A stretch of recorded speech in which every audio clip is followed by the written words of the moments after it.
Al practicar, meditar, entrenar o vivir, esto es lo que solemos buscar: poder, control, nirvana, dinero, popularidad, likes, atención, amor, estatus, sonreír. Por eso nunca lo encontramos, por el conflicto con la mente que busca, la cual nunca encuentra. ¿Por qué?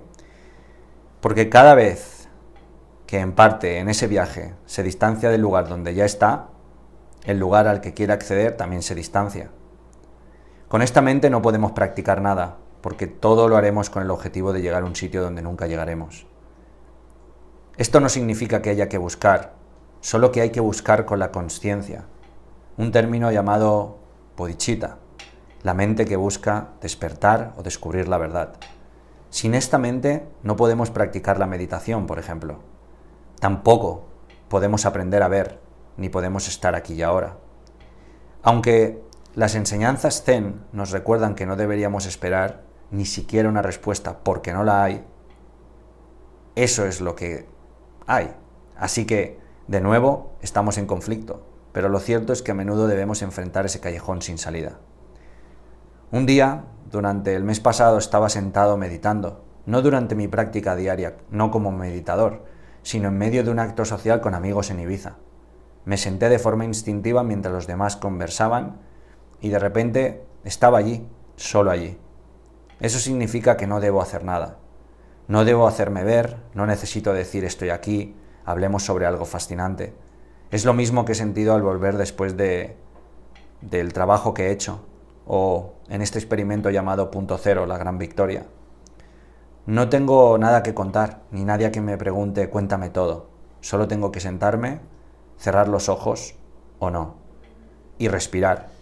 Y eso me recuerda el poder de hacer algo bueno para nada.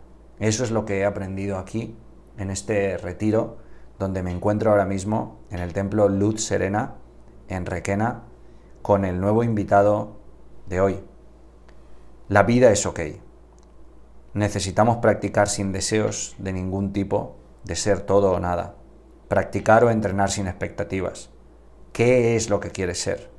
Porque eso te mantiene atado al sufrimiento de lo que ya eres, pero no ves. Hoy no escuches nada, no prestes atención a nada. Todo es ruido, interno o externo si se puede definir así. No hay tal persona como la que escucha, no hay un sonido que llega a ti, sino que este mundo al completo es quien lo posibilita a través de esta persona. Y esta persona es solo una parte minúscula de la totalidad. Así que ya puedes sentarte, ya puedes meditar, ya puedes respirar. Juega tu parte. La vida es una manifestación del dinamismo universal.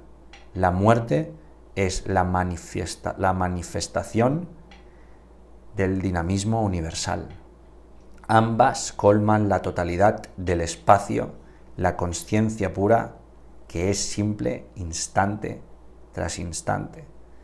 Esta última cita es del gran y venerable invitado de hoy, Dokusho Villalba Roshi. Gracias y bienvenido. Gracias por invitarme a tu espacio.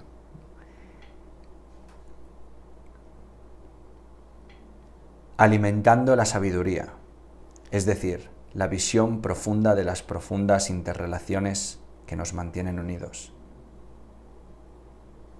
Un nuevo extracto que retraté o recogí de la gran obra del maestro Zen Dokusho Villalba.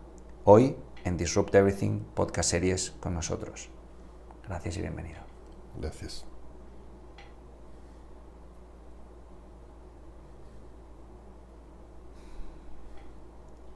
Dokusho Villalba.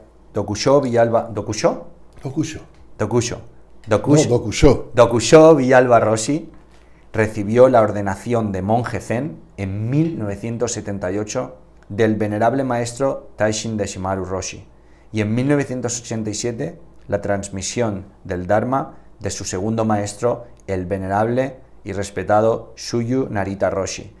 Él es el fundador y presidente de la comunidad budista Soto Zen española y fundador y director espiritual del monasterio Luz Serena, donde ahora mismo me encuentro en el último día de un retiro de iniciación o introducción que ha sido realmente clarividente y increíble. Solo tendríais que ver mi cara. Bueno, creo que la veis, ¿no? Por aquí. Él es creador del protocolo MBTV, Mindfulness basado en la tradición budista. Presidente fundador de la Escuela de Atención Plena y autor de más de 30 obras sobre budismo, zen y espiritualidad oriental en general, entre trabajos propios y traducciones de textos clásicos. Viaja por España, Europa y América Latina impartiendo seminarios, conferencias y retiros de meditación budista zen. Rokusho reside habitualmente en el monasterio Zen Luz Serena, junto a una comunidad de residentes estables entregado a la práctica y a la enseñanza del budismo zen. En este mes de agosto es el mes de los retiros sin parar, ¿verdad? Así es nuestro mes intenso de retiro. Es una tradición en el budismo que en la India era en la época de las lluvias, cuando los monjes no podían viajar, se reunían el tiempo que duraba la lluvia, los monzones, y ahí aprovechaban para recibir enseñanza, practicar meditación intensiva, y esa costumbre ha permanecido en el Zen, y en nosotros, pues es en agosto, que es el mes que la mayoría de la gente tiene libre, ¿no? Ya no corresponde con las lluvias, sino con las vacaciones. Y así es, tenemos 3 retiros de una semana cada uno durante el mes de agosto. Espero en mi caso ser aceptado y poder estar en el Rohatsu de diciembre. Sin Ojalá, duda alguna, ojalá. trataré de estar, si es posible. Su estilo de enseñanza, sencillo y coloquial, ha sido realmente inspirador e impresionante para miles de personas que acuden al monasterio. En este retiro, 47 personas, un número nada fácil de encontrar en cualquier retiro. Por ejemplo, me he movido en 15 o 20 retiros en todo el mundo en este año y no he encontrado 47 personas.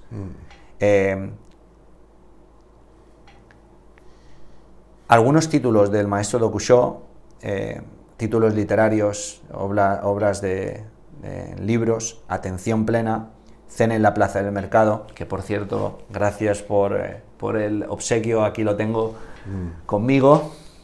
Zen en la Plaza del Mercado, Komio, Clara Luz, Fluyendo en el Presente Eterno, Okee Zen, Vida Simple, Corazón Profundo, Iluminación Silenciosa, ¿Qué es el Zen?, La Voz del Valle, el Color de las Montañas, Siempre Ahora, Riqueza Interior, Xin Xin Ming, La Práctica de la Concentración, Vida Simple, Corazón Profundo, Recitaciones Zen y otros muchos más.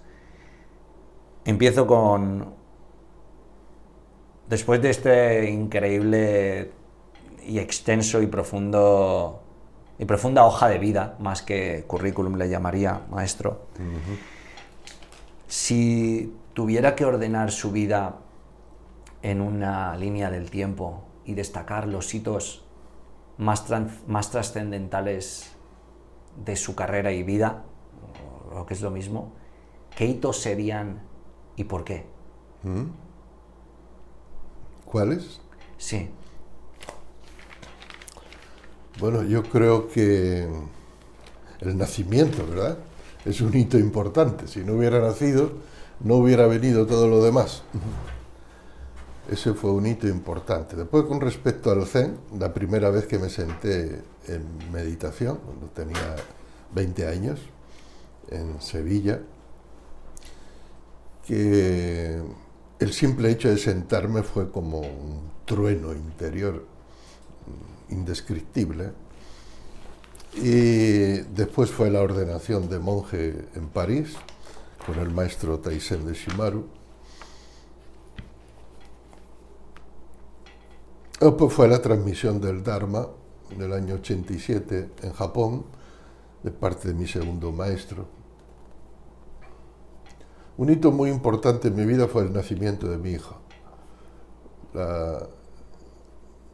asistí al nacimiento, junto a la madre, obviamente, y es una experiencia que nunca se me va a olvidar, así como toda la experiencia de la paternidad. Creo que es una experiencia preciosa y profundamente humana.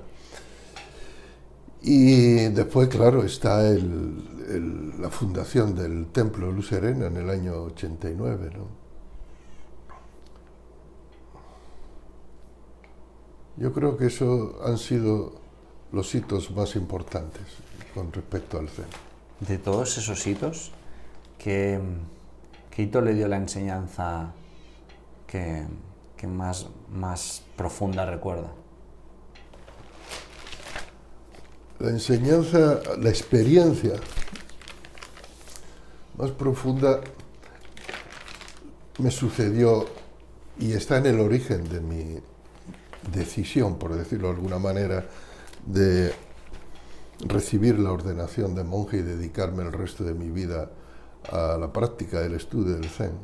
Sucedió, yo llevaba apenas un año practicando meditación y nos fuimos en un retiro, unos cuantos amigos, de una manera informal, pero a practicar intensamente como solo los jóvenes, con la intensidad de la juventud, ¿no? Y ahí tuve una experiencia que cuento en el libro Comio, Clara Luz, con detalle, pero fue una experiencia impactante de conexión, de conciencia del dolor y el sufrimiento, no solo mío, sino de mis padres, de mi linaje, de toda la humanidad, ¿no? Yo creo que comprendí a través de las células la verdad del sufrimiento enseñada por el Buda. Y también sentí que más allá del dolor y del sufrimiento hay una paz inmutable desde el origen de los tiempos, que es ahora mismo, hasta la eternidad, que es ahora mismo, en la que todo está bien y todo mora en paz. Entonces esa contradicción fue la que me impulsó a buscar la vía del Zen y a dedicarme a ella por completo. ¿Qué es lo que calificaría como más llamativo de todo lo que aprendió del maestro Taishin Deshimaru, Roshi?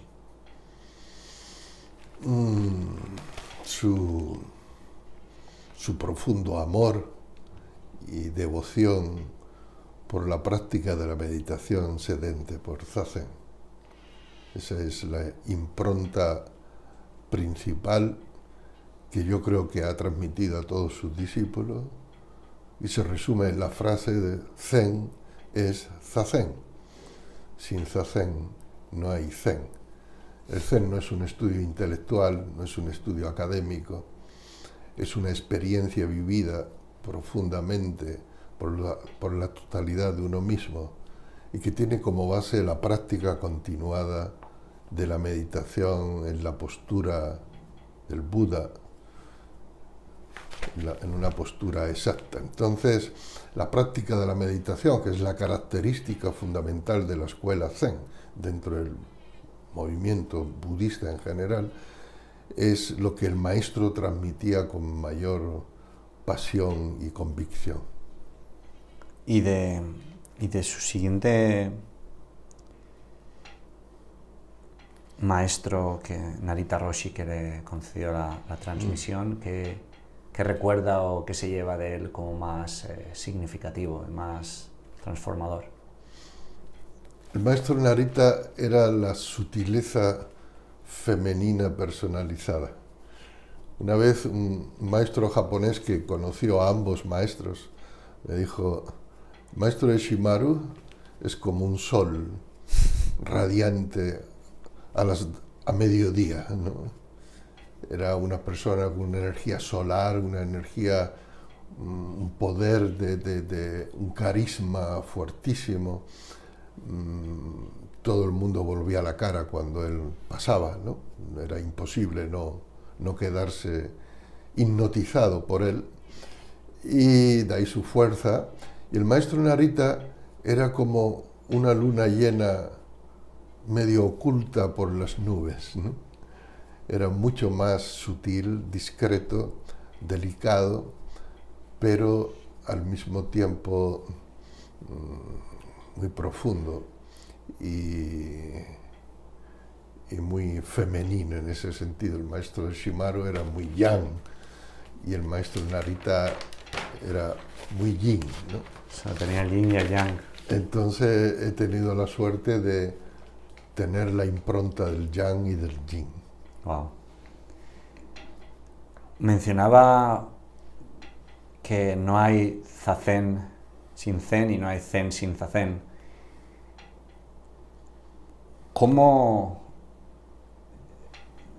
en detalles o en matices, cómo practicar zazen hoy y por qué nos ayuda a vivir mejor y más despiertos?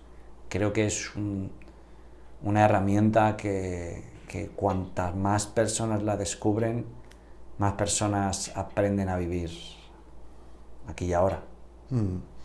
Mira, yo no soy muy partidario de enseñar la meditación como con una lista de efectos beneficiosos y positivos. Es decir, si haces meditación vas a obtener esto y esto y esto, te vas a sentir mejor, vas a ser más inteligente, vas a dormir mejor, vas a tener menos estrés, vas a ser más guapo, se te quitarán las arrugas, ¿vale? Hoy día, en la mentalidad utilitarista que hay, todo se utiliza como un medio para un fin, ¿no? Uno tiene la mentalidad del inversor también, en el sentido, vale, si dedico media hora, una hora al día a meditar, ¿qué voy a obtener con ello? ¿Cuál va a ser mi beneficio? ¿Cuál va a ser mi rédito, ¿no? Y vivimos en esta nube tóxica de la cultura, entonces nos parece normal que siempre hagamos algo por algo, ¿no? Pero en verdad, la práctica de la meditación zen hay que hacerla sin por qué. Sin por qué. Entonces, ¿cómo llega uno? Pues no se sabe cómo llega uno al zen. Yo llegué, cientos de personas llegan. El hecho es de que cuando uno se sienta, si recibe las instrucciones de un maestro adecuado, más allá de la mente racional, desde lo más profundo de su corazón, va a sentir y entender algo. Y lo que lleva finalmente a las personas a continuar la práctica de zazen no es esto, ni esto, ni esto, ni esto. No son razones concretas o beneficios concretos, sino algo que va más allá de eso. Esta es, como tú has dicho antes, la bodhicitta, que es esa aspiración al despertar, ¿no? Para el bien de todos los seres vivientes, para nuestro propio bien y el bien de todos los seres vivientes. Entonces, ¿por qué florecen las flores? ¿Para qué? Para nada, porque forma parte de su naturaleza, florecer. Entonces, ¿por qué hacemos zazen? Por nada, porque forma parte de nuestra naturaleza humana el sentarnos en meditación y entrar en conexión con una realidad que está más allá del sentido común.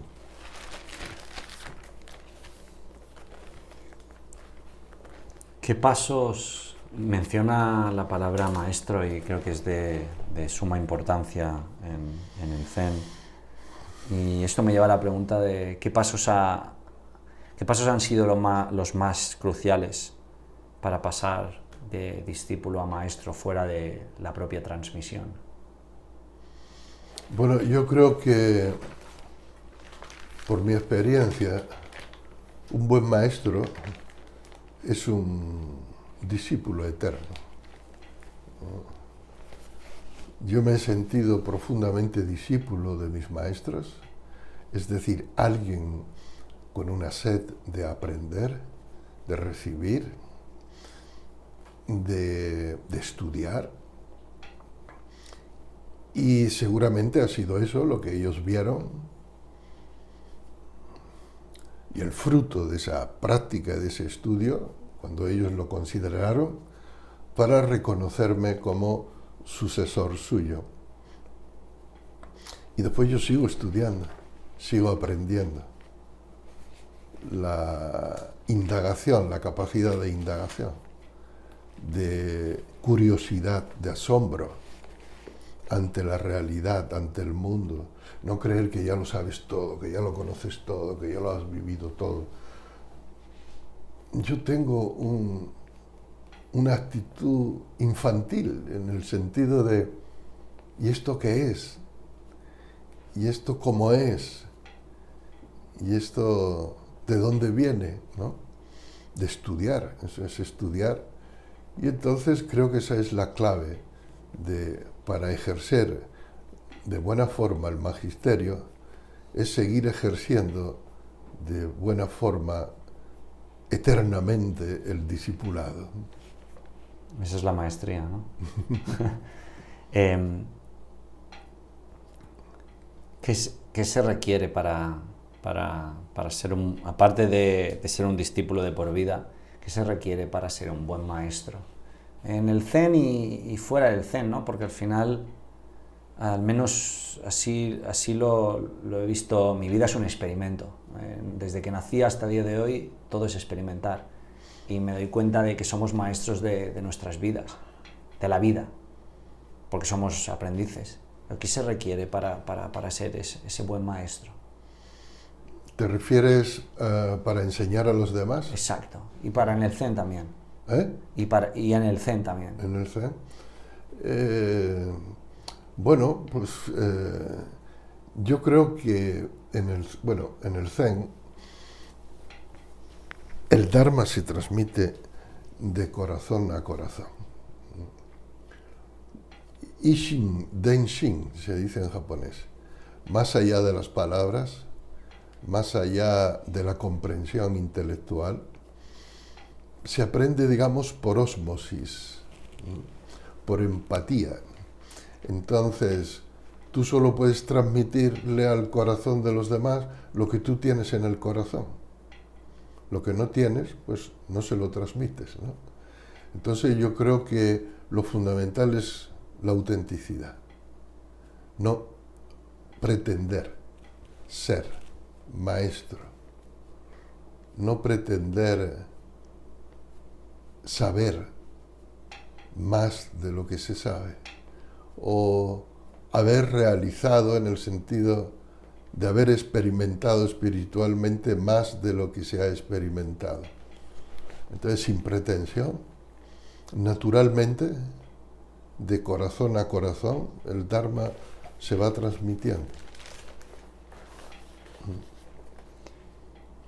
¿Qué influencias externas decía usted que no para de aprender? ¿Qué influencias externas han sido las más poderosas en su vida? Hablo de personas, corrientes filosóficas, prácticas, experimentos. Pues sería una lista larga, ¿eh? Sería una lista larga. ¿Cuáles mencionaría como las tres principales? Yo tuve un buen profesor de filosofía en quinto y en sexto de bachiller, que además nos hicimos amigos. Eso para mí fue decisivo, porque me enseñó a amar el pensamiento. Molesta el sonido. Creo que hay algo que hacer. Pues está dando un golpe ahí. Voy a cambiarlo. Rápidamente. Lo puedes quitar, descolgar y ya lo pondremos después.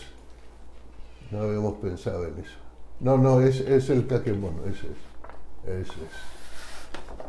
Ay, ten cuidado que ese precisamente es una caligrafía del maestro suyo Narita. Entonces ponla ahí encima de la mesa, por favor. Vale.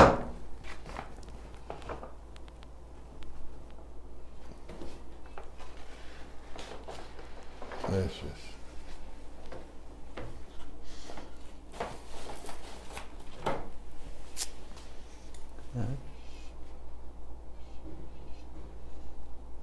Esto no se escucha mucho. Está bien. Entonces estábamos diciendo eso. Mi profesor de filosofía, que se llama, todavía vive, Manolo Camacho, mi homenaje hacia él.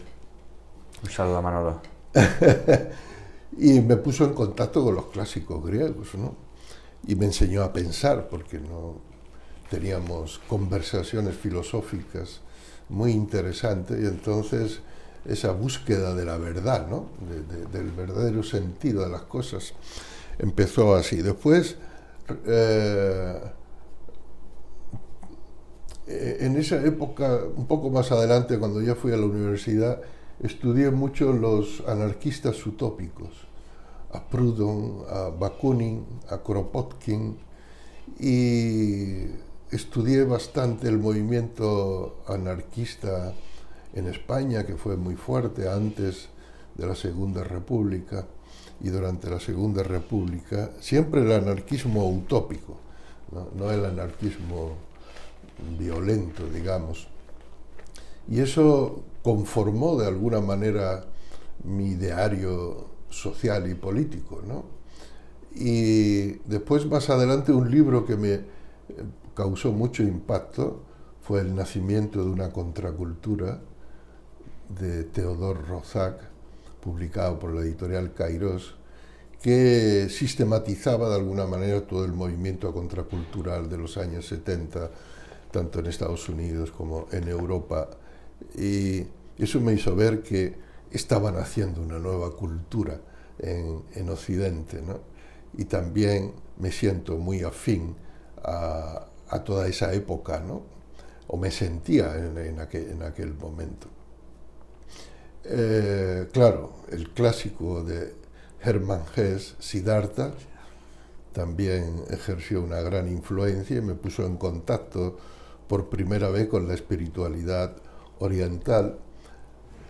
Y más adelante ya el libro de Zazen, un pequeño librito, el primero que se publicó del maestro de Shimaru en España, en español, ya una edición ya agotada, que me hizo ver que el Zen, del que yo había leído ya algo, no era una cultura exótica y alejada en el tiempo, sino algo que seguía vivo. Y había un maestro en París, un maestro japonés, enseñándolo. Aquello me encendió las antenas por completo, ¿no? Y después, claro, fue el encuentro con el monje Zen, que vino a Sevilla, un discípulo del maestro de Shimaru, que fue el que me introdujo por primera vez en la práctica del Zen.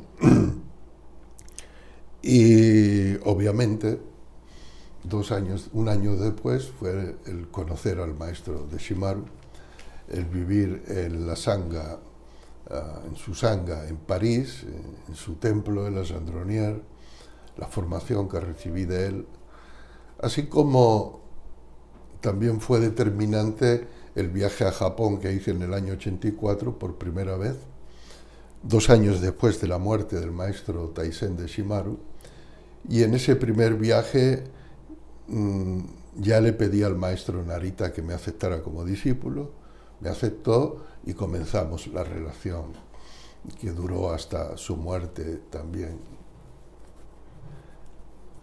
A nivel intelectual, durante muchos años ejerció una gran influencia Ken Wilber y su paradigma integral. Yo, antes de leer La conciencia sin fronteras, era un tanto reacio a todo el mundo de la psicología occidental, a la psicoterapia. Pensaba que era algo que de un nivel, digamos, inferior a la práctica espiritual que yo seguía, ¿no? Tenía esos prejuicios cuando era joven. Pero fue la obra de Ken Wilber lo que me hizo tener una visión global, expandida, de la función de cada cosa dentro del contexto, ¿no? Entonces me clarificó muchísimas cosas. Y como una influencia que cambió mi paradigma también, cómo no mencionar el contacto y la experiencia con los enteógenos, ¿no? En primer lugar, cuando era jovencito, pues en Andalucía se fumaba mucho hashish, ¿no? Era algo que formaba parte de la juventud, pero bueno, eso era un modo para divertirse, de ocio, para pasarlo bien, aunque ya incluso de esa forma el hashish va abriendo una serie de campos, ¿no?, en la conciencia. Pero el contexto en el que tiene lugar la prohibición, pues hace que la experiencia no sea provechosa y no luzca. Ya cuando me fui a vivir a Sevilla, cuando estaba estudiando el primer año de carrera, probé el LSD en una circunstancia, digamos, más apropiada. Y aquello supuso un auténtico despertar, vamos, espiritual, vamos a decir así, ¿no? Y durante varios años seguí explorando con el LSD, no como diversión, no como entretenimiento, sino dentro de un contexto, digamos, ceremonial, cuidado, con un fin de conocimiento, de autoexploración. Y aquello fue enormemente decisivo para mí, para poder comprender después la filosofía y el pensamiento que venía de Oriente a través del budismo y del Zen. Yo creo que si mi conciencia no hubiera estado abierta y expandida más allá de los límites habituales, ¿no?, convencionales, de los prejuicios socioculturales, no habría podido apreciar en toda su profundidad las enseñanzas del Buda. Después, cuando empecé a practicar el Zen y me hice monje, dejé por completo todo tipo de experiencia con sustancias durante muchísimos años. Pero allá por los años 90, a principios de los 90, mediados de los 90, conocí a un líder indígena norteamericano del linaje de los Lakotas, Aurelio Díaz Tepancali, mexicano de origen, purepecha, de la tribu purepecha, pero educado por los Lakotas, que trabajaba en los círculos de medicina con el peyote. Y estuve experimentando con él durante varios años, experiencias intensas con el peyote, también me inició a la ayahuasca. Y aquello supuso realmente una enorme apertura y un complemento muy positivo para mi práctica de la meditación y mi función como maestro y líder de una comunidad. Me inspiró muchísimo. Después estudié un poco más los enteógenos, leí mucho, estudié a Terence McKenna y su teoría del origen de los psilocibes en la cultura humana. Justo entrevisté a su hermano, a Denis. A Denis McKenna. Le compartiré el podcast. Estupendo. Sí, no, yo tengo acceso, lo puedo ver en tu de esto. Hace poco he visto el Fantastic Fungi, el documental. De Paul Stamets. Sí, ¿lo has visto? Sí. Es muy bueno, me ha parecido increíble.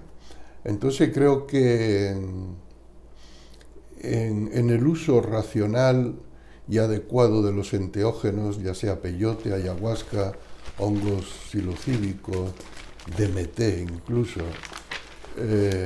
hay una esperanza para que los seres humanos en masa, o por lo menos en gran número, puedan tener experiencia de despertar espiritual y comprender hasta qué punto esta es una civilización en crisis y encontrar claves de inspiración para relacionarnos de otra manera con la naturaleza y con nosotros mismos. Mucha gente se escandaliza de que un maestro budista zen experimente o hable de estas sustancias que son consideradas por la mayoría como drogas dañinas, ¿no? En general las personas que dicen eso no saben, no han experimentado, solo hablan desde el prejuicio, ¿no? Y yo les aliento a que de alguna manera tengan una experiencia segura para que comprueben por ellas mismas. Y hablando de las influencias en mi vida, bueno, la fundación del templo ha sido determinante. Ten en cuenta que llevo viviendo aquí más tiempo del que he vivido nunca en ningún sitio. Llevo 32 años aquí, y esto me ha cambiado completamente la percepción y la manera de ser. Porque yo en realidad nací en un pueblo, siempre he tenido una cultura... ¿Qué pueblo? En Utrera, Utrera, provincia de Sevilla. Después me fui a vivir a Sevilla, después me fui a vivir a París, después Madrid, después Valencia. Siempre he estado en ciudades, en Utrera mismo no tenía mucho contacto con la naturaleza, vivía en el pueblo, ¿no? Entonces el venir aquí fue el tomar contacto con la naturaleza, ¿no? Con la naturaleza y con la materia, porque el templo no es solo un lugar espiritual, sino que, como tú ves, es un lugar bien físico. Y bien vivo. Y bien vivo. Necesita edificios, necesita conducciones de agua, necesita depuradora, necesita red eléctrica, necesita internet, necesita trabajo, necesita recursos. Todo eso lo he tenido que aprender. Cómo hacer para generar, fundar, administrar, mantener un templo zen, porque eso mis maestros no me enseñaron a hacer eso,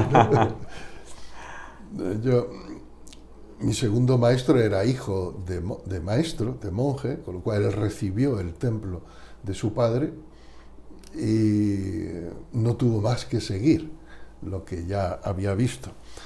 Pero yo no tenía ninguna experiencia ni de gestión de grupo, ni de gestión de empresas, porque esto es una empresa, en el sentido de que aquí se mueve un dinero, es necesario, como si no, ¿eh?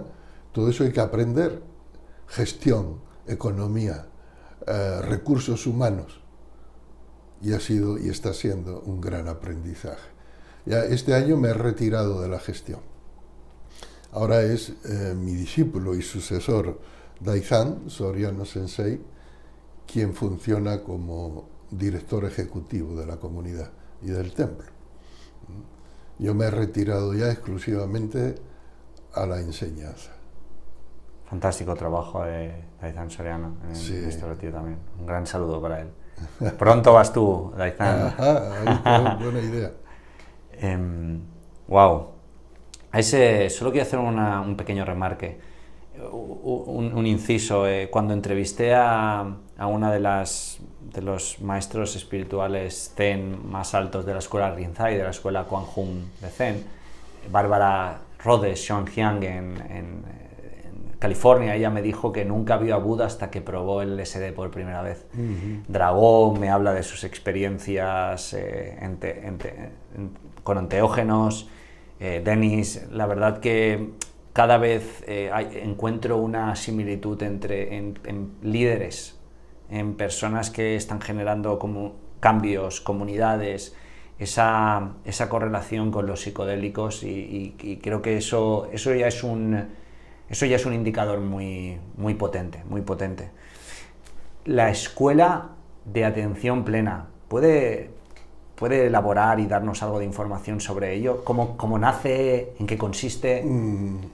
Ya, eso ha sido una de mis últimas obras, creaciones. Mira, hasta el 2015 yo había estado enseñando pues Zen, un Zen bastante clásico, bastante tradicional en sus principios, tal vez no en su forma, pero sí en sus principios. Tenemos 7, 8, 9 centros de práctica en las ciudades, pero tengo que reconocer que con muy pocos practicantes. Entonces me preguntaba, ¿cómo es posible que después de tantos años de enseñar, de hacer retiros donde han pasado miles de personas, después no cuaje el zen, ¿no? Y en ese momento muchos de mis amigos, de gente de mi entorno, estaban haciendo mindfulness, me hablaba del mindfulness. Yo al principio tenía ciertos prejuicios, decía, bueno, esto es una nueva técnica americana, típica americana, que liofilizada, pasteurizada, que lo envuelven en celofán nuevo, lo empaquetan y lo venden como si hubieran descubierto la pólvora, ¿no? Cuando todo es más antiguo que... Entonces tenía un cierto prejuicio, hasta que empecé a leer a Jon Kabat-Zinn, el fundador del mindfulness, y me di cuenta de que había mucho fundamento en lo que estaba haciendo. Había un sentido interesante. Y entonces, pero también vi que en su manera de presentar la atención plena, el mindfulness, había dejado muchas cosas importantes por el camino.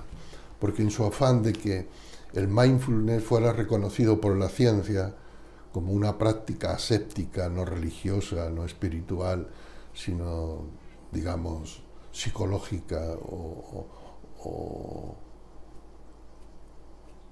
buena para la salud, había dejado elementos importantes en el camino.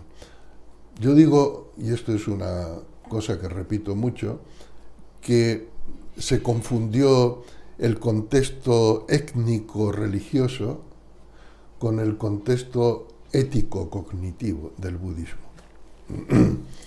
Obviamente en el budismo hay una parte étnica, religiosa, incluso supersticiosa, que tiene que ver pues con la mentalidad y la idiosincrasia de cada cultura por la que ha pasado y por la que pasa el budismo, ¿no? Y nosotros no tenemos por qué imitar la forma de vestir, ni tenemos por qué imitar las costumbres de los orientales, ya tenemos las nuestras propias. Entonces es natural, es razonable que se depure lo que nos llega de Oriente, de ese contexto étnico, cultural, religioso. Pero en el budismo está la dimensión ético-cognitiva, que es la ética que hay dentro del budismo, que es el proceso cognitivo de despertar que hay dentro del budismo, que si eso se quita, entonces es cuando la meditación queda desnaturalizada. Y entonces se me ocurrió de crear una metodología de mindfulness, de atención plena, que recuperara completamente ese aspecto ético-cognitivo, al mismo tiempo que usaba el empaquetado de KOC, del mindfulness, pues es un empaquetado interesante, una formación en 8 semanas, 2 horas y media a la semana, va poniendo píldoras. Paquete, que es lo que saben hacer los americanos también. Exacto. Y digo, pues voy a coger el empaquetamiento. Y ahí nació mindfulness basado en la tradición budista. Exacto. ¿En qué consiste? Entonces, yo en vez de 8 semanas, el método de Kabat-Zinn, el MBSR, ¿no? Son 8 semanas, yo lo hice en 5, que son más o menos los soportes de la atención tal y como se enseña en el budismo. Está basado en el MBTB, está basado básicamente en el Satipatthana Sutta. El discurso alto de la atención plena. El discurso de la atención plena. Ahí habla de 4 soportes de la atención. Yo consideré que el tercer soporte del Satipatthana, que incluye estados emocionales y contenidos mentales, necesitaba un tratamiento específico en Occidente, por separado, y así que lo convertí en 2 soportes, y el quinto, pues, la atención abierta. Entonces el primer soporte es la experiencia del cuerpo, respiración. El segundo soporte es la atención a las sensaciones. Tercer soporte, atención a los estados emocionales. el cuarto los contenidos mentales, todos ellos son modalidades de atención enfocada, y el quinto es la modalidad de atención abierta, atención de campo abierto.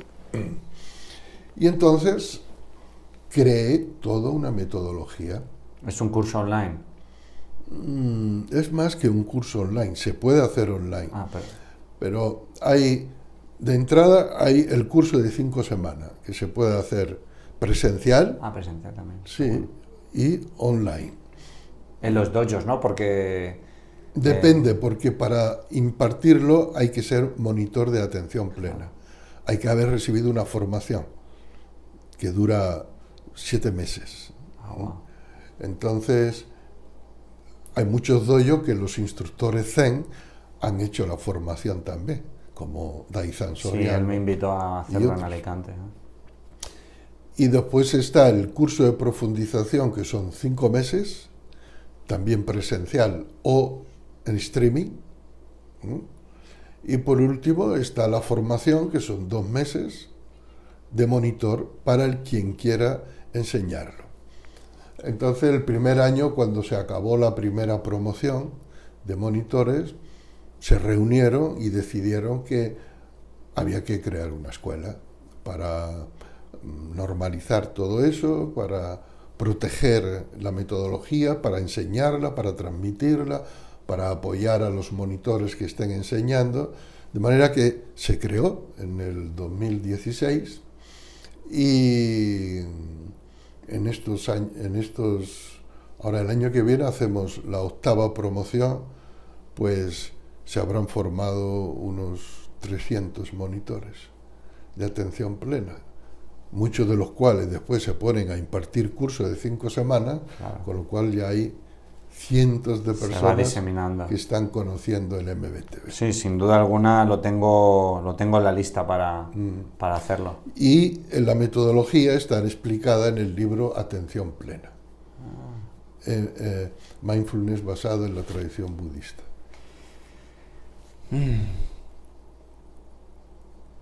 ¿Qué experiencias que puedas calificar como fuera lo ordinario, aparte de los psicodélicos, has vivido y que han cambiado algo más en ti? Bueno, ya he hablado de la experiencia que tuve el primer año de práctica. Por cierto, no he mencionado que dejaré el link del curso y el link de la Escuela de Atención Plena en las notas del podcast, para que puedan acceder los espectadores o los oyentes. Entonces, ahí en el libro Comio, Clara Luz, es donde explico con más detalle esa experiencia. Pues yo creo que fue decisiva porque fue la que me hizo cambiar completamente de vida. Yo estaba estudiando magisterio, quería terminar magisterio y mi novia estudiaba magisterio también. Entonces nuestro sueño de pareja feliz era casarnos, irnos a un pueblo a enseñar los 2 de maestro, vivir en una casita con nuestros hijos, nuestro perro. Chimpún. Y chimpún. Y ¡pam! Aquella experiencia me hizo ver que mi vida iba por otro lado. Entonces yo acepté, no es que decidí, yo no decidí nada, yo acepté lo que se me hizo evidente, ¿no? Podríamos decir la llamada o los signos. Y no me arrepiento de haber seguido aquella señal, al contrario, es lo que ha dado y da completamente sentido a todo lo que hago. ¿Cómo hay una práctica según entiendo el Zen, lo descubrí precisamente en la pandemia, llevo meditando todos los días desde 2013, excepto un año que paré en 2014 creo que fue, casi no llegó un año. Y en la pandemia descubrí el Zen y algo diferente, como me golpeó. Dije, mierda, esto Esto no es lo de siempre. Esto es algo en mi interior nació, despertó.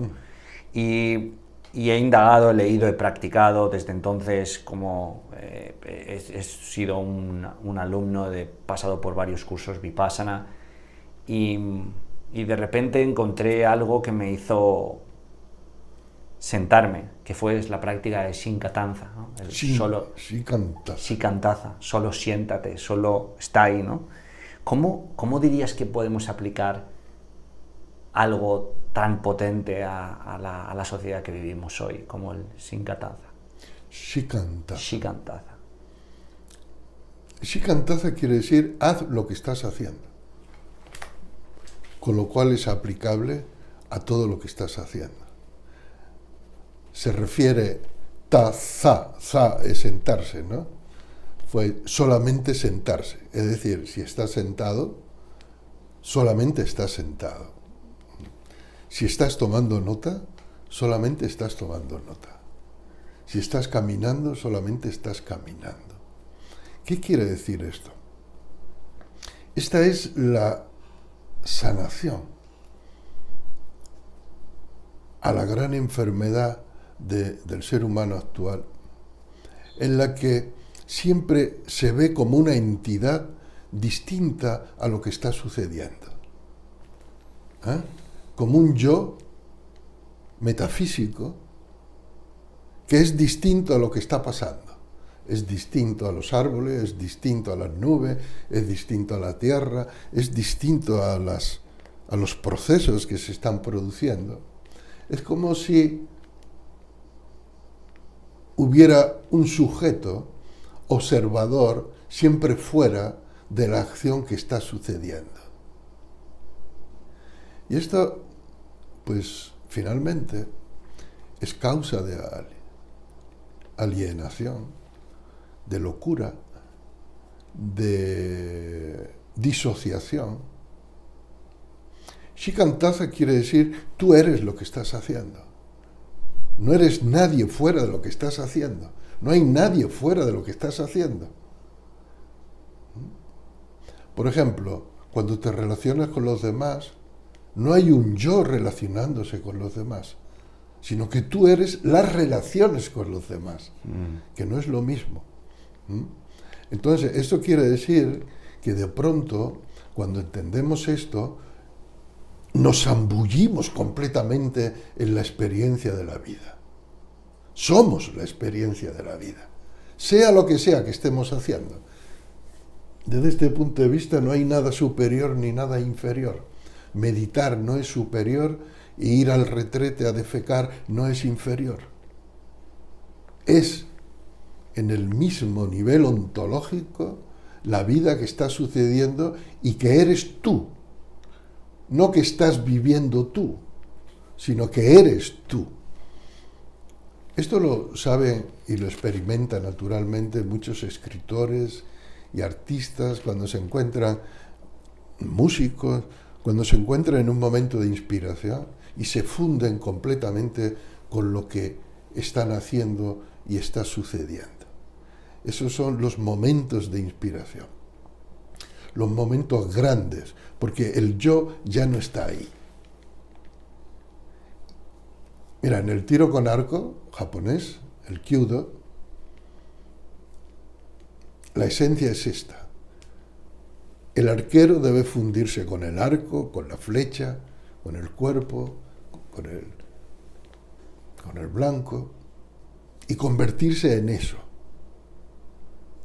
Eso es un estado de conciencia.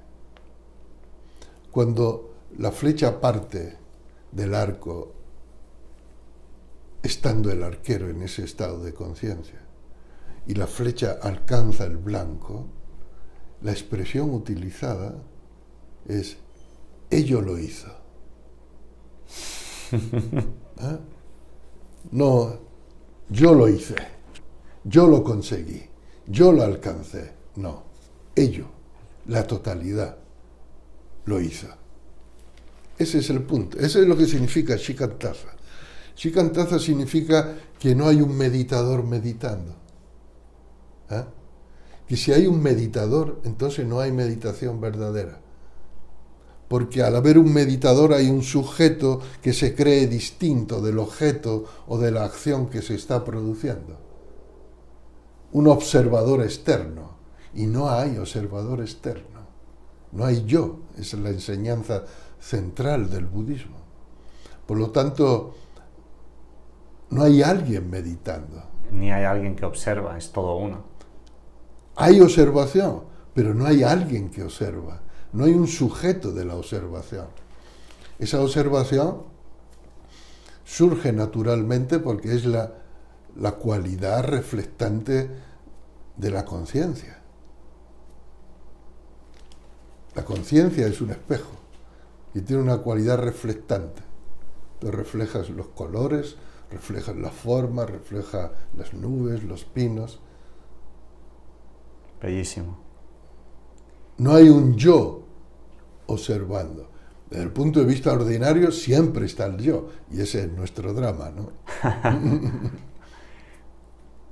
¿Cómo cambia el espíritu de Mishotoku en la vida occidental basada en el de la vida occidental basada en más metas, más desafíos, más logros, más ser exitoso por esta propuesta del Zen, ¿no? Mushotoku es la medicina que necesita el mundo moderno, siempre pensando en objetivos, en rendimiento, en aprovechamiento. Mushotoku significa nada que obtener. No hay nada que obtener. Claro, desde el punto de vista del budismo, si ni siquiera hay yo, ¿quién podría obtener la ganancia? ¿Verdad? Entonces, en Occidente, y la cultura occidental que se ha extendido en todo el mundo, el individualismo es el eje central, ¿no? La creencia en la individualidad, la creencia en el yo singular de la gente. Esto lo que está haciendo es atomizar la sociedad, convertirla en un montón de individuos más que en un sistema funcional. Por eso, de aquí vienen cada vez las crisis de gobernanza que van a ser cada vez mayores a la medida que el individualismo aumente. Porque, por ejemplo, el agua fluyendo es un montón de moléculas fluyendo en una dirección. Porque las moléculas no tienen conciencia de sí, funcionan dentro de la corriente. En Occidente el individuo es la medida de todo, por encima de todo. Entonces, yes, we can. Si tú quieres, tú puedes conseguirlo, el sueño americano. Lo que tú quieras lo puedes conseguir, ¿no? El logro, la riqueza, la fama. Entonces todo el mundo se pone a buscar eso y a vivir, y eso le da el sentido a su vida. Pero ¿qué sentido tiene eso si finalmente todos enfermamos, todos envejecemos y todos morimos? Bill Gates cuando se muera, Jeff Bezos cuando se muera, ¿qué se va a llevar al otro lado? Nada. ¿Ha obtenido algo? ¿El balance final? El que cuenta, que es el que tiene lugar en el último instante de vida, ¿podrá obtener algo? Nada. Cero. Mushotoku, no hay nada que obtener. Obtenga lo que obtengas, lo tienes que dejar todo. Como decía Bodhidharma, no méritos.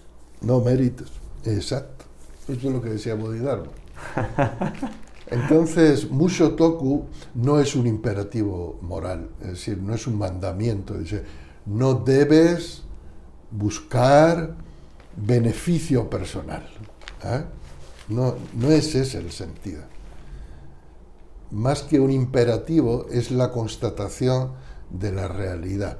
Porque Mushotoku está relacionado, en japonés, con otra expresión que es fukatoku, que significa, aunque quieras obtener algo, no puedes.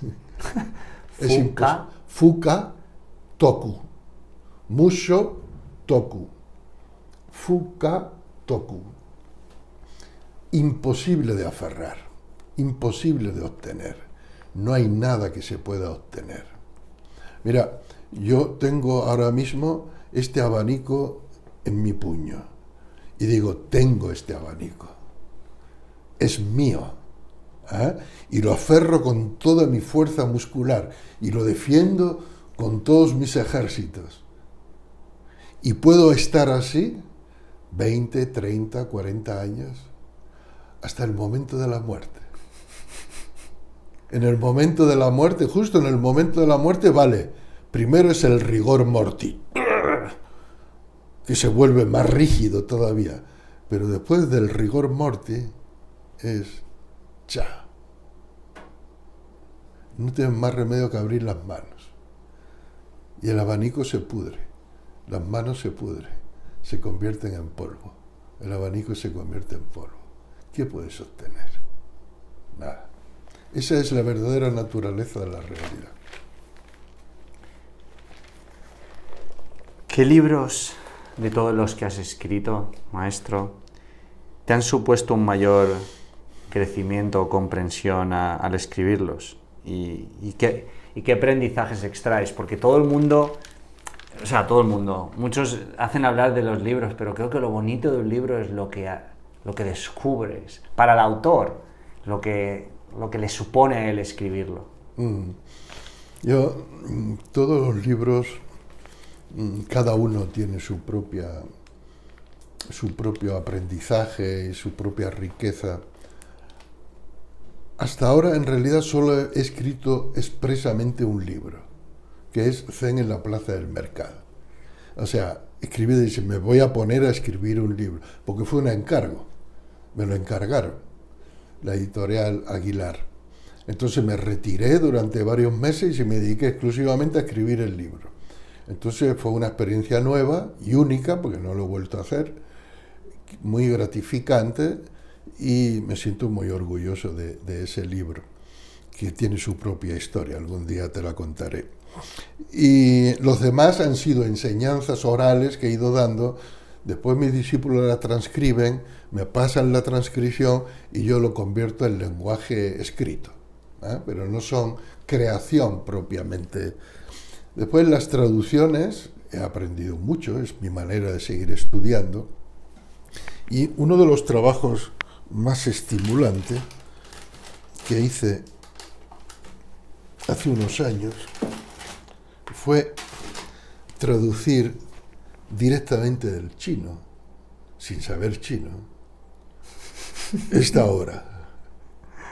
Es decir, me puse a estudiar chino. ¡Wow! No sé hablar chino, es un estudio de los kanjis por kanjis, con la ayuda de traductores, de diccionarios budistas, de términos budistas, y traduje kanji por kanji, letra por letra, teniendo en cuenta también la traducción de mi maestro al francés, basado en una edición japonesa, yo me basé en una edición china. Entonces, Xin Xin Min, que está considerado uno de los primeros textos escritos del Chan chino, del tercer ancestro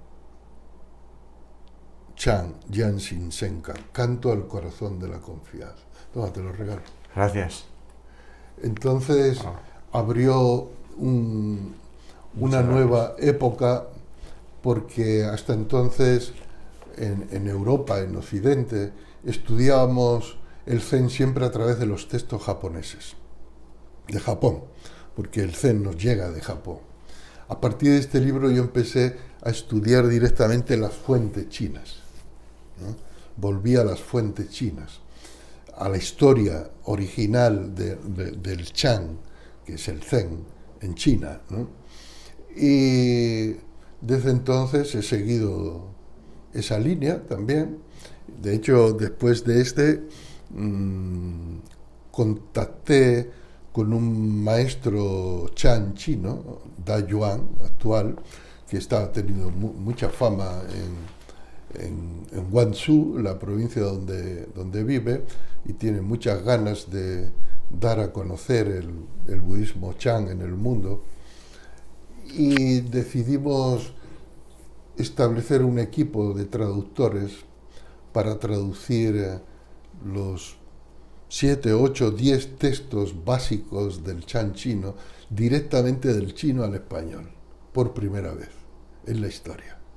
Entonces creamos un equipo de traductores, de chinos y españoles y de correctores, y durante 2 años trabajamos, financiado por el monasterio del maestro Da Yuan, que fue quien pagó a los traductores chinos y todo eso, y fue un trabajo muy enriquecedor que me ayudó a redescubrir la esencia del Zen, vista ahora desde una óptica más china, ¿no? Más original. Y después se publicó el libro, ahora no lo tengo aquí, se llama Las raíces del Chan.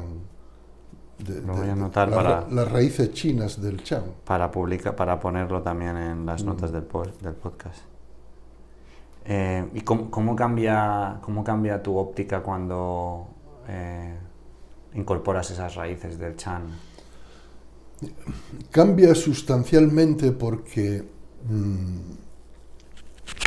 el Chan chino originalmente fue muy influenciado por el taoísmo. El taoísmo y el Chan chino original, primitivo, podríamos decir, de los primeros siglos, estaba muy en contacto con la naturaleza.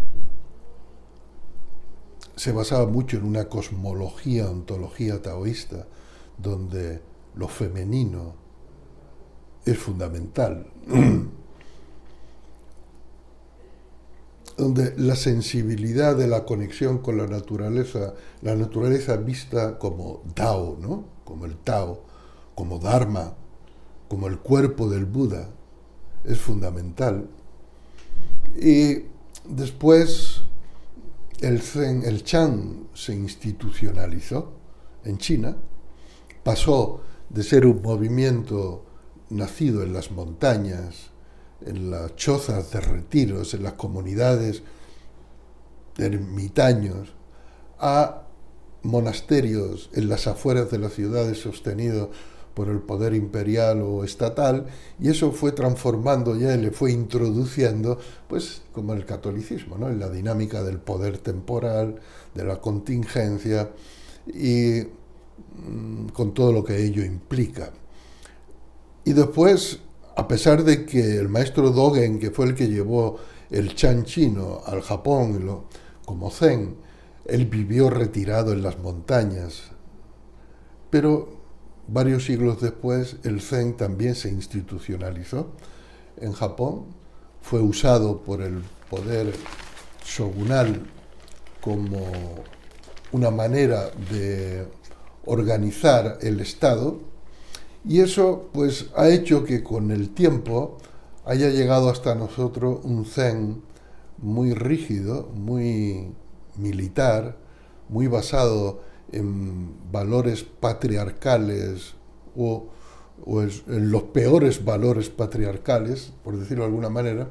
Y para mí, que he recibido esa formación de samurái zen en Japón, el volver a conectar con las raíces taoístas del Chan y con el amor por la naturaleza supone cerrar un círculo y recuperar algo muy precioso y valioso. Vamos a ir en la recta final. Yo siempre tengo una máxima y es, siempre que doy una clase, un curso, escribo un libro, hago una entrevista, siempre me preparo 10 veces más de lo que tengo de lo que puede durar una entrevista para siempre decir, voy por si acaso. Pero vamos a la recta final, que y la segunda parte espero poder tenerla próximamente. Algo me dice que tendremos la oportunidad de tener una segunda parte. De acuerdo, yo estoy a tu disposición. ¿Cómo es un día en la vida de un maestro zen? Bueno, ahora te refieres en mi vida. Sí. Porque claro, hay muchos maestros zen que tienen vidas distintas. La tuya, exacto.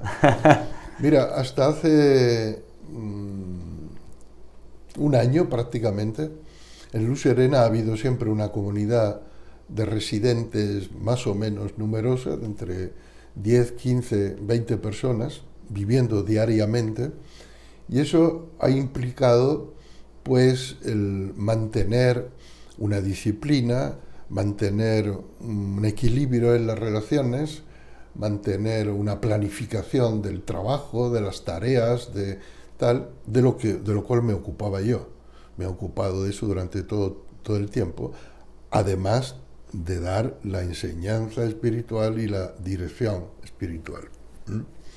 Entonces, he estado como 30 años así, desde la fundación del templo, y ahora que estoy a punto de cumplir los 65, he sentido que necesito un descanso, ¿no? Entonces, ahora mismo no hay comunidades residentes grande, hay 2, 3 personas mínimo pero que eso no implica ya una dinámica. Digamos que Luz Serena ha dejado de ser en la vida cotidiana un centro de entrenamiento zen. Antes lo era. La vida aquí era un entrenamiento zen. Como si te vas a los marines durante 3 meses o 6 meses, eso es entrenamiento. Pues los que venían aquí era entrenamiento zen. Difícil, duro. Bien, ahora no. Ahora los 3 o 4 personas que hay son puros mantenedores del templo. Y yo tengo una vida más retirada, con lo cual me puedo dedicar más a escribir, a estudiar, a traducir, a mi huerta, a la huerta del templo, al jardín. ¿Tienes una estructura de día o...? Sí. Entonces me levanto a las 6:30, hacemos meditación, como en el retiro prácticamente. Meditación, ceremonia, desayuno, después me voy a trabajar a mi despacho, comemos mediodía, descansamos un poquito por la tarde y seguimos trabajando. Y después hay meditación voluntaria por la tarde, riego la huerta, el jardín, y a leer y a dormir. Una vida sencilla. ¿Cómo aprendes y te reinventas? Pues la verdad que no lo sé, pero parece que va en mi ADN. Yo diría que he muerto y he renacido muchas veces en esta vida. Y de hecho en el mismo templo se han producido muchas crisis, y han habido momentos en los que incluso llegamos a poner en venta el templo porque no había manera de poder mantenerlo, hace ya muchos años, ¿no? También por el problema de agua que tenemos, ¿no? Y después, ¡pum!, brota de nuevo y la cosa sigue fluyendo. Y así vamos, de muerte en muerte y de nacimiento en nacimiento. ¿Qué hábitos son para ti esenciales? ¿Hábitos a qué te refieres? Prácticas diarias que te hagan sentir bien. A ver, la meditación es la base, por supuesto. Después yo soy una persona muy física, tengo una constitución física fuerte y sólida, mucha energía, entonces necesito trabajar y necesito moverme. Y mi gimnasio, en vez de ir al gimnasio a malgastar la energía inútilmente, la dedico en la transformación del medio a través de la jardinería y a través de la huerta, ¿no? Y también cuando puedo, pues a caminar. Estamos aquí en las estribaciones del Parque Natural Las Hoces del Cabriel. Muchas veces me voy a caminar a la ribera del río. Y entonces el ejercicio físico en ese sentido es fundamental. Y la lectura también, por supuesto,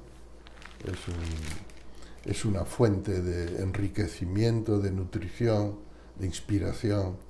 Soy un lector incesante, siempre estoy leyendo 2 o 3 cosas al mismo tiempo. y mi trabajo intelectual, con el que disfruto mucho, ya sea en la traducción, en la preparación de los teixos, que es de las sesiones de enseñanza, que es lo que estaba haciendo durante este retiro. Mientras vosotros estabais aquí, yo estaba preparando las sesiones de enseñanza del siguiente retiro y del otro, que puede seguir por streaming, porque la sí, hacemos que este por también lo streaming. han hecho en streaming. Y este también ¿Dónde se puede seguir por streaming? Tienes que entrar en la página web y El Templo Luz Serena. de sotozen.es Sotozen.es. y entonces ahí está todas las indicaciones. También lo dejaremos en las notas para... El próximo retiro, las enseñanzas serán sobre las paramitas, que son las prácticas del Bodhisattva, del budismo Mahayana, o sea, la práctica de los seguidores del Zen, las 6 prácticas fundamentales. Y en el último retiro será precisamente las raíces chinas del Zen. ¿Compartirías con nosotros un set de reglas o fundamentos que pudieras asociar a cómo vives la vida? Algo como mucha gente... Yo no quiero llamarlo tus reglas de vida, pero como todo el mundo tenemos una serie de virtudes o de conceptos a los que nos decimos, yo vivo, o sea, es mi forma de vivir la vida, o como algo que creas que... Tus valores. Sí. Hombre, yo trato de seguirme por lo que en nuestra tradición llamamos los 3 preceptos puros, que es no hagas el mal, haz el bien, y está siempre dispuesto para ayudar, para apoyar a todos los seres. Entonces, esos son... Sencillo y completo. Maestro, ¿cuál es tu cuento favorito de Zen? ¿O el que más has contado, o el que más...? Hay mucho porque soy muy cuentista. Soy un gran cuentista en el sentido de que cuento muchos cuentos. ¿Nos contarías uno del que más te...? Pero fíjate que uno de los cuentos que a mí más me han gustado, y no es Zen precisamente, y lo recomiendo mucho, es uno que se llama Iron John, que hay un libro de Robert Bly. Robert Bly es un escritor norteamericano, premio Pulitzer, que a finales de los años 90 se implicó con el movimiento de la nueva masculinidad. Y coincidió con una época en la que yo estaba precisamente trabajando eso también con la gente en mi entorno, una nueva masculinidad. Entonces, Iron John es un cuento del norte de Europa recopilado por los hermanos Grimm, Juan de Hierro se traduce, ¿no? Y Robert Bly lo utiliza como un relato iniciático a una nueva masculinidad. Y a mí me ayudó personalmente mucho, porque el subtítulo de la portada del libro decía una respuesta no machista al nuevo feminismo. Wow. Y creo que es un libro que ahora mismo está como descatalogado, no se encuentra. Yo lo he recomendado a mucha gente, pero no lo encuentro.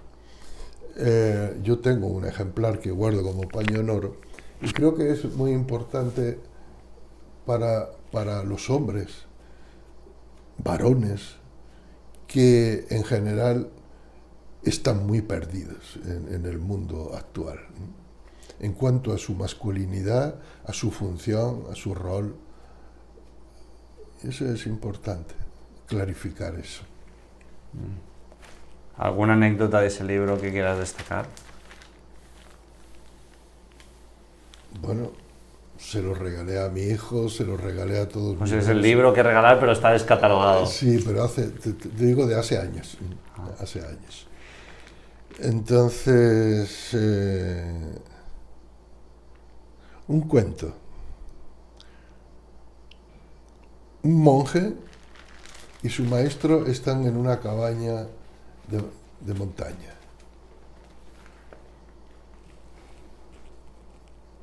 y es invierno, y hay una puerta, una ventana, una contraventana que está batiendo con el viento fuera. Y el maestro le dice, sal para arreglarla, ¿no?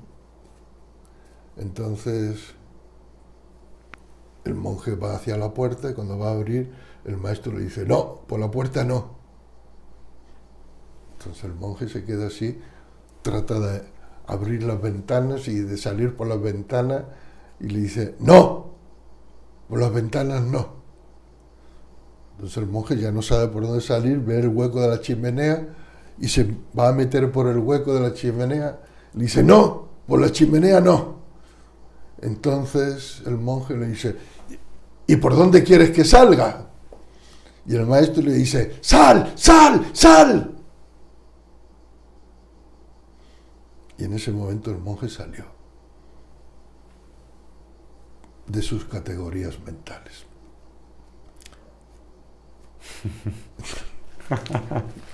Es así de sencillo, así de corto. Esto, mis amigos y yo le llamamos que te huelen el peluquín. Nosotros no tenemos, pero a muchos se lo huela. Para finalizar, ¿qué dirías a meditadores expertos y a principiantes?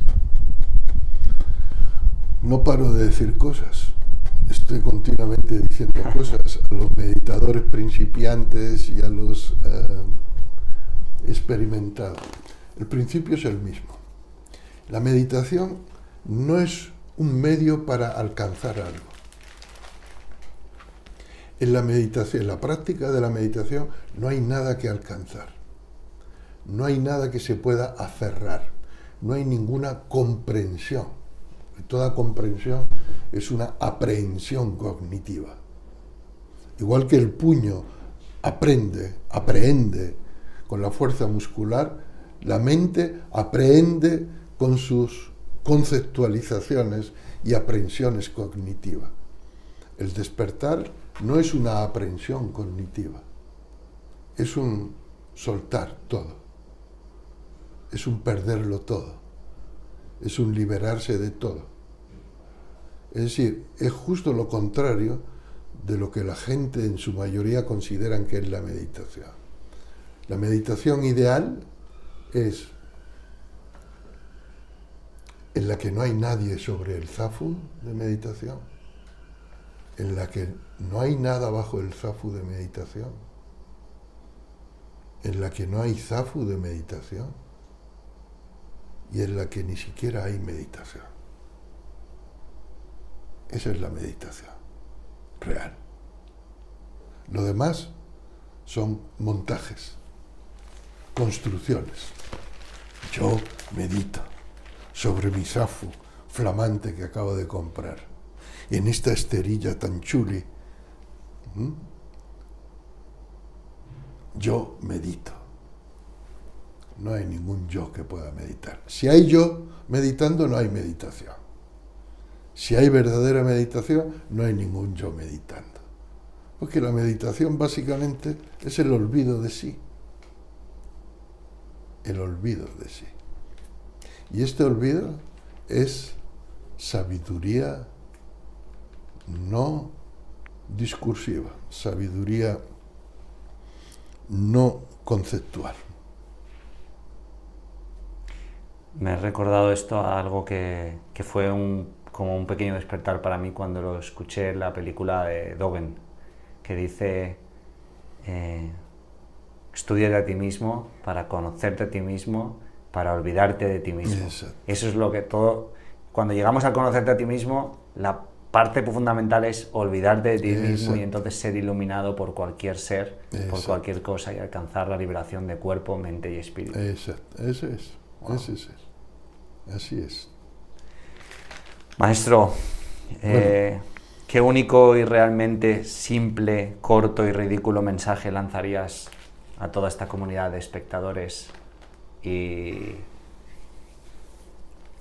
oyentes?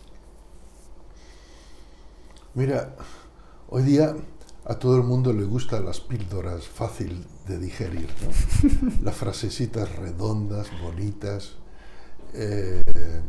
Entonces yo lo que diría es que desarrollen el suficiente estómago como para buscar alimentos que sean realmente nutritivos, aunque haya que digerirlos, deglutirlos, masticarlo durante mucho tiempo.